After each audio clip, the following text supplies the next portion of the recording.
In this video, we will discuss about jute fiber.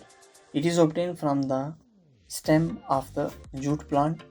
It is obtained from the stem of the jute plant. It is cultivated during the rainy season.